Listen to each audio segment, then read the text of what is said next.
Halo para sahabat, ketemu lagi kita dalam channel Panggung Cerita untuk Anda semua.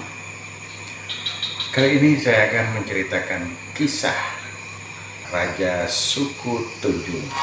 Suatu hari istri Gah Bogan yang bernama Gah Bongek melahirkan anak kembar 8. Karena alasan tidak mampu menghidupi kehidupan 8 anak tersebut, hingga pasangan suami istri itu memutuskan untuk membuang anak-anak mereka ke Sungai Mahakam. Beberapa tahun kemudian, Gah Bongek kembali melahirkan anak kembar 8. Keduanya pun sepakat melempar 8 anak mereka itu ke tengah hutan. Ketika istri Gah Bongan kembali melahirkan anak ketiga kalinya dan mendapatkan anak kembar 8 lagi. Akhirnya mereka pun memutuskan untuk merawat dan membesarkan 8 anak tersebut.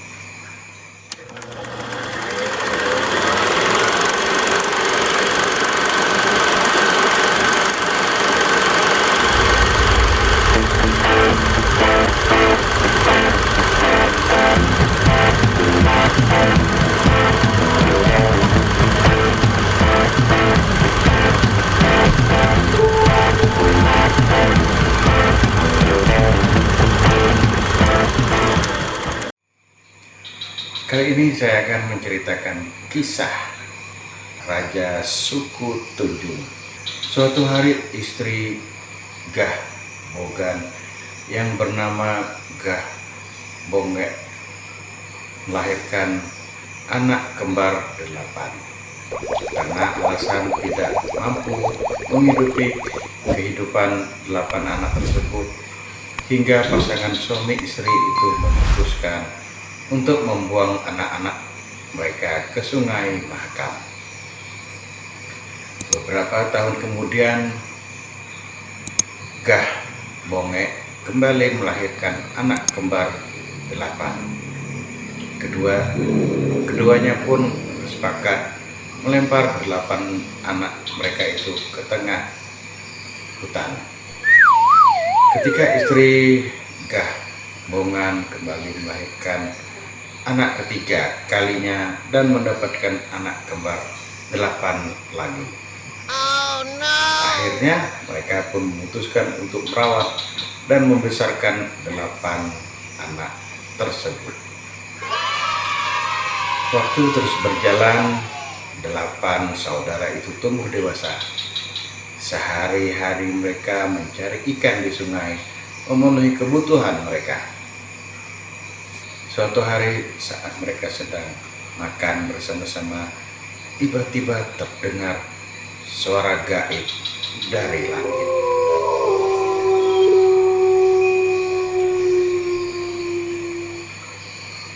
Jojo sambut menerima mati. Tidak sambut mati, demikianlah kata suara itu. Ulur mati habis, tidak diulur mati lumus, jawab salah satu anaknya. Selang beberapa waktu, kerangkang besi pun turun dari langit. Ternyata kerangkang besi itu berisi bayi laki-laki yang sangat tampan, sambil menggenggam sebuah telur di tangan kanannya. Beberapa hari kemudian telur itu pun menetas menjadi seekor ayam jantan dan diberi nama Jong Perak, kemudi besi. Dengan penuh kasih sayang, 8 saudara itu membesarkan bayi dan ayam jantan hingga dewasa. Sementara itu istri Suma juga melahirkan 8 orang anak. 6 laki-laki dan 2 perempuan.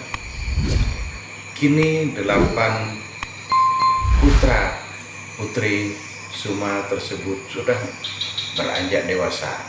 Hari-hari mereka mencari kayu bakar di hutan dan menangkap ikan di sungai. Tapi bohong. 8 bersaudara itu baru pulang dari hutan mencari kayu bakar. Hari itu mereka tidak hanya membawa kayu bakar, tapi juga bambu petung untuk digunakan sebagai lantai rumah.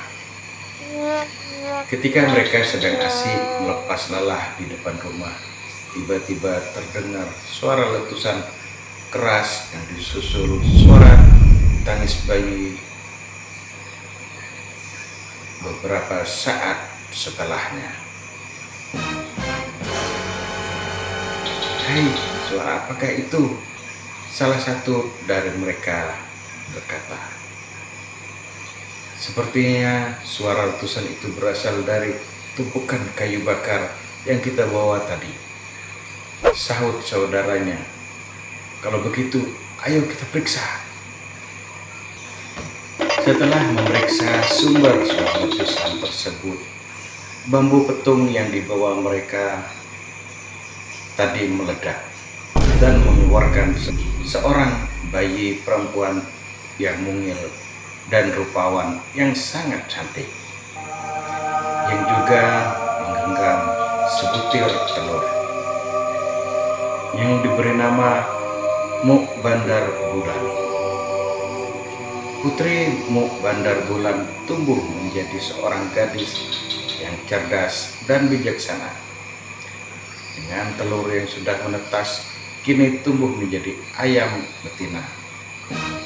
Karena bijaksananya, Putri Muk Bandar Bulan diangkat menjadi ratu di negeri Tunjung. Suatu hari, Ratu Muk Bandar Bulan mendengar kabar bahwa di negeri Linggang ada seekor ayam jantan yang berbulu putih, berjambul dan berjambi. Ayam jantan tak lain adalah si Jomperak Kemudi Besi, milik dari Aji Julur di Janggat. Sang ratu ingin tertarik membeli ayam jantan itu untuk dijadikan sebagai pasangan ayam betinanya. Keesokan harinya, Ratu Muk Bandar Bulan melakukan perjalanan ke negeri Linggang.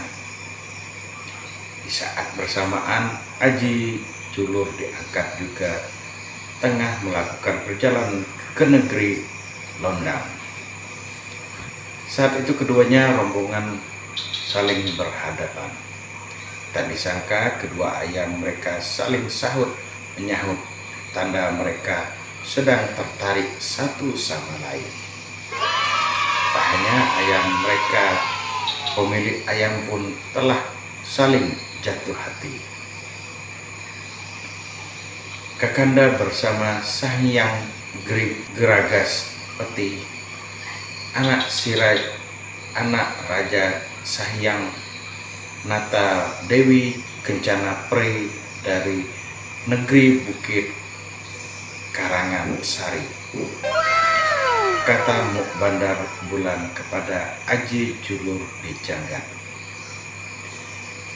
"Nama Adinda pastilah Putri Rangsa Bunga, anak Sang Hyang Naga salik dengan Bunga Dewi Rendayan Bunga dari negeri Gunung Asmara Cinta," sahut Aji Jalur di Janggat.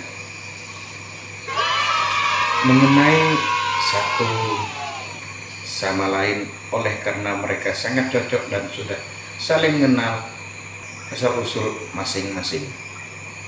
Akhirnya Aji Jalur di Janggat dan Muk Bandar Bulan menikah, dan setelah itu mereka menetap di negeri rantau Batu Gonali. Seluruh penduduk negeri yang mereka pimpin pindah menuju negeri Gonali. Aji Jalur di Janggat dan Muk Bandar kemudian membuat rumah panjang yang terbuat dari kayu menggeris. Rumah panjang itu diberi nama Lamin. Hingga kini rumah itu menjadi rumah tradisional khas suku Dayak Tunjung di Kalimantan Timur. Demikianlah kisah Raja Suku Tunjung yang berasal dari Kalimantan Timur. Assalamualaikum warahmatullahi wabarakatuh. Salam budaya.